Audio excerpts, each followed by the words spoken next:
Let's talk about the pros and cons of menstrual cups. Now, the cons list is pretty short, but let's get going. Cleaning a cup can take a little bit longer than just throwing something out. The price of buying a new cup and figuring out if it's the right size can be costly if you have to buy a couple of cups to figure out exactly which one you need.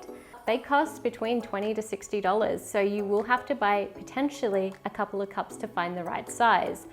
The other thing is learning how to use these cups. It does take a little bit of time. 3 months is the general cycle for somebody to learn how to use a cup confidently.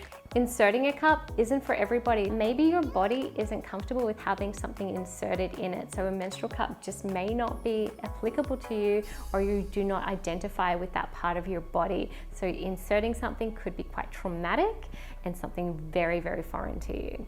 The other thing is that you will have a bit of soreness potentially. If you have an internal kind of thing going on, whether it's thrush, if you're constantly getting thrush, lichens, endometriosis, it can be creating more soreness and pressure internally. So then you may want to just use a reusable option externally.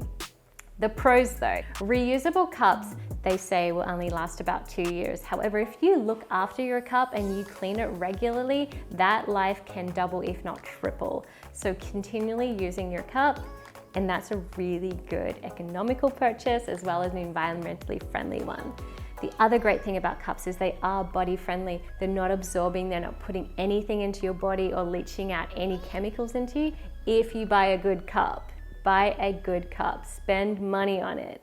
They're comfortable, they will almost feel like you're wearing nothing.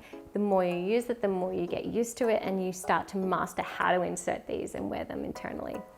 The other thing is it helps you understand your cycle. This will give you a great insight into how much flow you have, and it is something that if you are going through a health issue, can be really beneficial to relay to your doctors about how much blood you're actually losing on every cycle, and this does tell you.